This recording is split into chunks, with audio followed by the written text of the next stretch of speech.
Hi everyone, thanks for coming tonight. We are students from Hunterdon Central Regional High School and in the Human Rights and Genocide class, and our mission was to spread the word about a human rights violation or a genocide somewhere around the world. Today we are going to be presenting to you children's rights in China and India because we felt that they were greatly deprived. This is an advertisement that we created to spread the word about this specific presentation.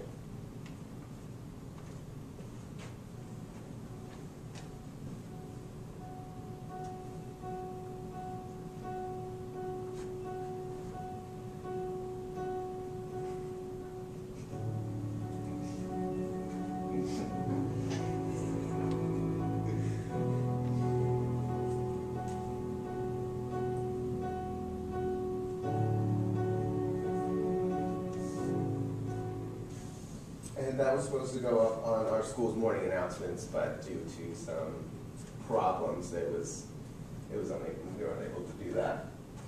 Okay. So we're going to start off with a PowerPoint presentation that we put together. The three of us, we needed time to work on this together. Okay, so we did a PowerPoint presentation on children's rights in China and India. Okay, so here are just some of the rights that children have here in America. This is just a very small snapshot of what we have. These are all enforced, and if anything happens where they are not being followed or abided by, there are serious consequences in this country. But then we're going to go over to the rights in China and India. And you can clearly see that there are a lot less rights for them. And these are sometimes encouraged, and other times it's pretty much just left to do whatever you want. The issues that we're going to be talking about is the one-child policy. It is, well, I mean, many Americans know about the one-child policy, but not all the details and facts that go along with it. We're going to be talking about kidnapping in China and blood poisoning. Our first issue is the one-child policy, and it's for to prevent 400 million births in China. The population contains more men than women, and 40 million more men in China by 2020. That will be the estimate.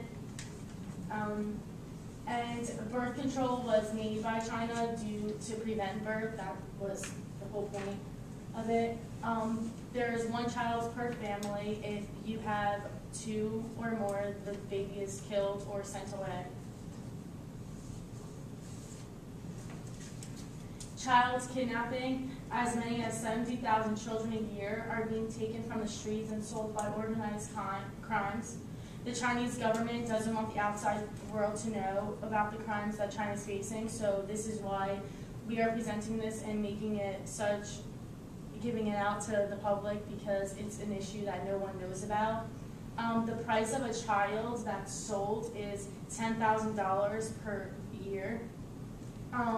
Children that are found on the streets are left over and they are taken into a village in China, and the children that are left in a village that come from the streets and are put in the village is any mother and husband who were abused, or the mother killed their husband from all the years of domestic violence.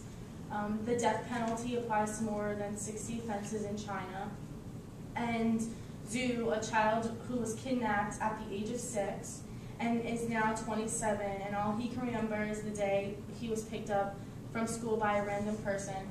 And while researching, I found an article about Zhu that I can pass around in case anyone wants to read it. And it talked about how the day he came home, he was at school, and just this random person came up to him and said he's coming home with him, and he didn't know. Ever since then, he never saw his parents again. And they raised him, didn't hurt him, didn't do anything. He was just kidnapped.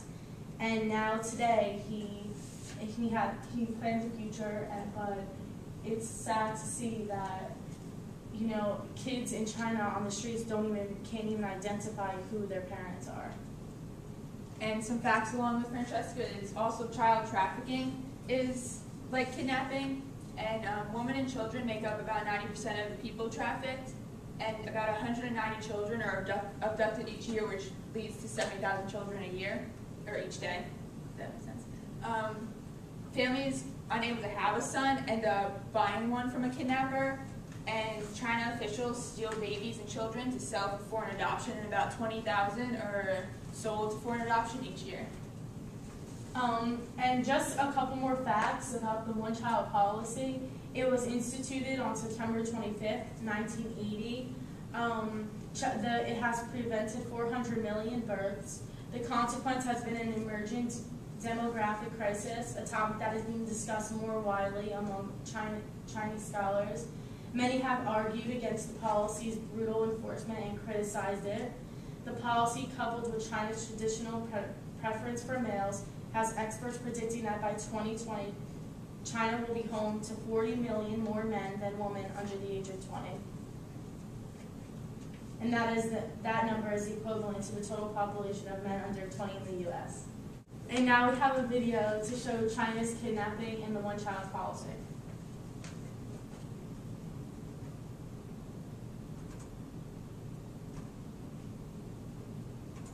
就是小孩的照片资料也全部印在那个扑克牌上。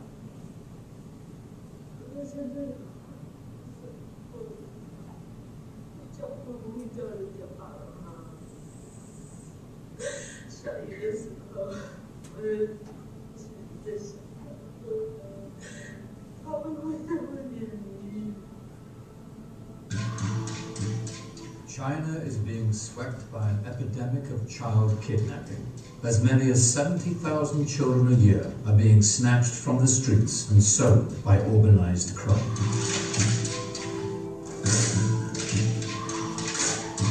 Frustrated by the lack of police action, bereaved parents are turning to this man, Detective Zhu. 有那个这个，我也拿了几十万。 The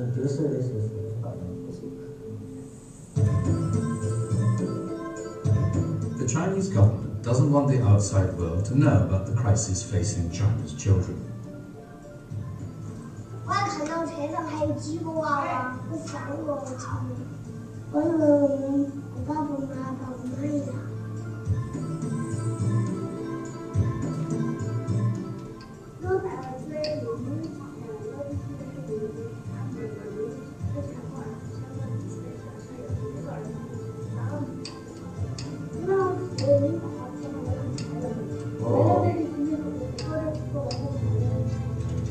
Wang Li has been trading in human lives since 1985. 18个小孩子作为生命的时候，总觉得还是有哪些对你的搞不懂。这个像你那个男孩啊，身上就用那个口袋，那个布袋吧，都把它种在里面。我听说你要买一个小孩嘛。从管辖层，你说那个那个水平嘛，只要符合目的要求嘛。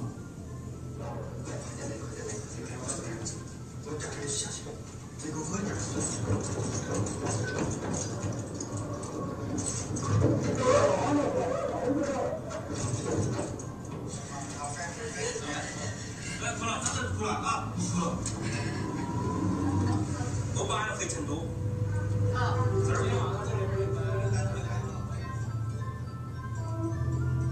如果我知道我的小孩在哪里，天涯海角我都要去把他找。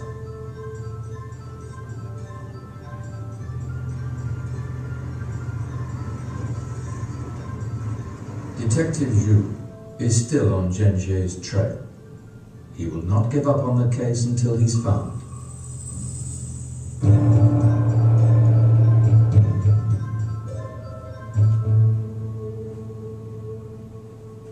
So that's a pretty powerful video of some kidnapping that is happening in China. And as you might have noticed from the title of that video, the Chinese are trying to ban this, or trying to cover it up, because they don't want other people to notice that this is such a problem.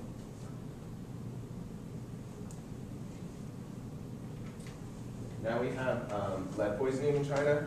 This is actually a really big problem, because China is one of the superpowers of the world, and they have one of the they are the country with the most factories and economy and all that over there, so there are a lot of factory jobs.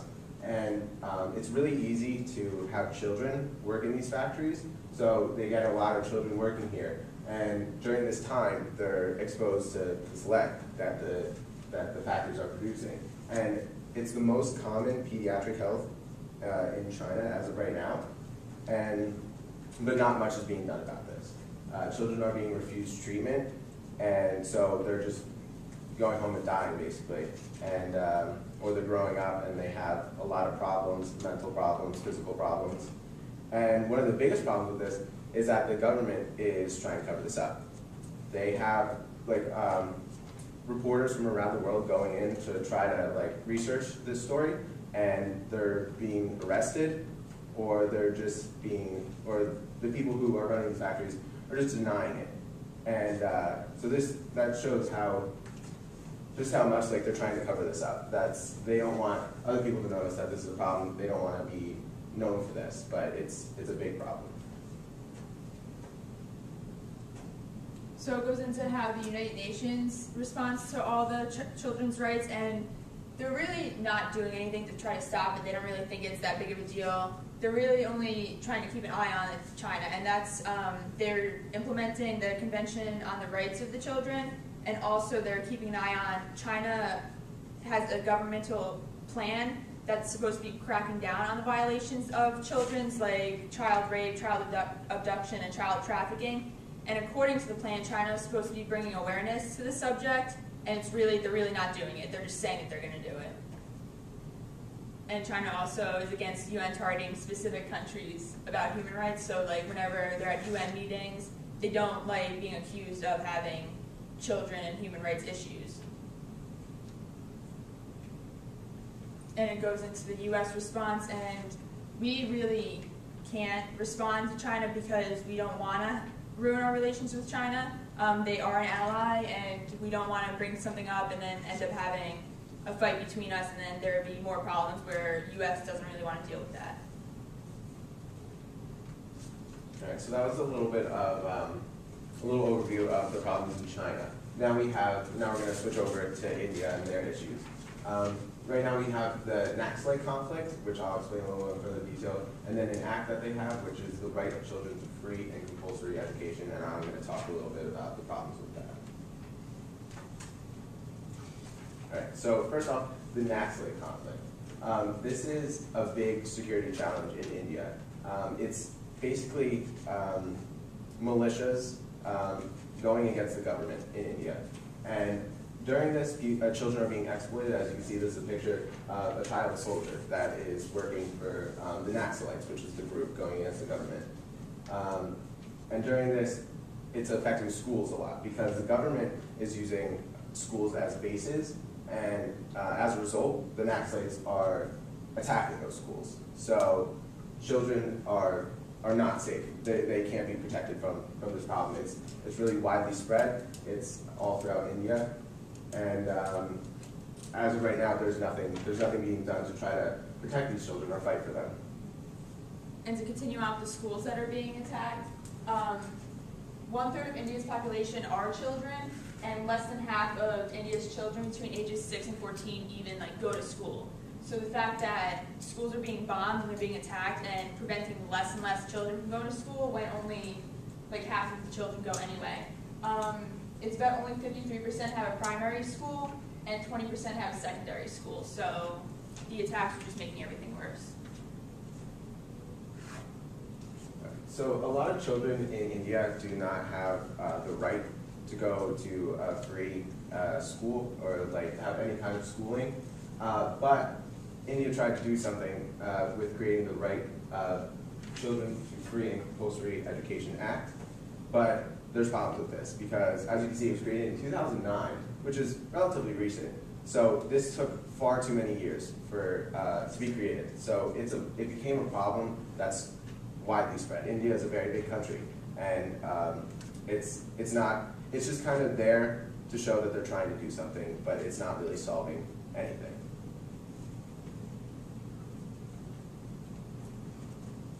In the UN response, the UN Security Council actually received a report on what's going on in India, but the only thing they said was that they were going to consider doing anything. They didn't specifically say that they were going to take action. And the International Covenant on Civil and Political Rights helps out on the issues going on in India, along with the Convention on the Rights of the Children. And along with China, India is also an ally, so they don't want to confront anything because they're really close with the government. Yet they say that during meetings with India, the U.S. wants to confront the human rights issues and children's rights, but they really never do. They kind of avoid that when they're meeting with each country. The U.S. just wants to stay on good terms.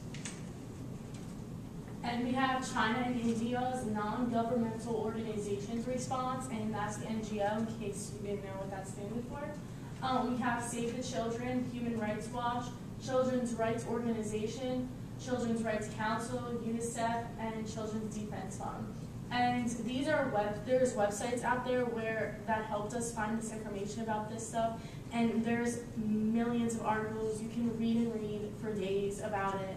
UNICEF, there's some kids in school who walk around with boxes and collect money for UNICEF to give it. And Human Rights Watch is a big website that we use in school. It tells everything, anything that's against human rights and genocide, it comes right up on that website. You can search, and it's very easy to find. And since these are non-governmental organizations, that means that there's not a lot of driving force behind them. They don't have a lot of power. They're trying their best. They're trying their best to accomplish things that the government has yet to accomplish. But then again, they don't have as much power as the government. So that's a little bit of the problem. That's why we need people to start spreading the word, and we need people to realize these problems and issues. All right, so actions to be taken. We want to bring awareness. We want people to hear about these problems. We want people to understand this. And by doing this, we're hoping to get people to urge the government to make a change, because that's the biggest way to have the government do something, is if you get a lot of people and a lot of people who have the same goal, and they're going to try to urge the government to do something about these issues. Yes, we're standing up here, presenting this to you guys, letting you know what we've learned and researched, but at the same time, there's only so much that we can do. We need the public's help. And instead of taking a whole blog in school and presenting this to the class, that we all have been learning about this, this is the whole point of this course. Now we're taking a step forward and we're coming out to the public and showing them what we have learned, what we do in class, and why we want to present this to you guys. So our mission was to get this information out to you, to teach you about this, so that you can go on doing your mission, which is spreading the word. Like I said before, it's the greatest way to have the government make a change. If you tell one person, then hopefully they'll tell another, and it'll be a ripple effect. And more people will end up knowing about these problems, and hopefully it'll get to someone who can actually do something about it, and we can see a change in our world. And also, you never know if you find this in the newspapers, maybe one day it gets brought up in a conversation when you're talking to someone, and you can maybe think back to remembering this presentation that we presented to you guys, and taking a step forward and making a change. So thank you all for coming. We just have a quick handout for you guys to fill out, and I hope that you go about accomplishing your mission of spreading the word. We hope you enjoyed it, and is there any comments, questions, or suggestions you have for us? You can also come up and look at the different facts and statistics that have to do with children's rights on the tri-board. Thank you.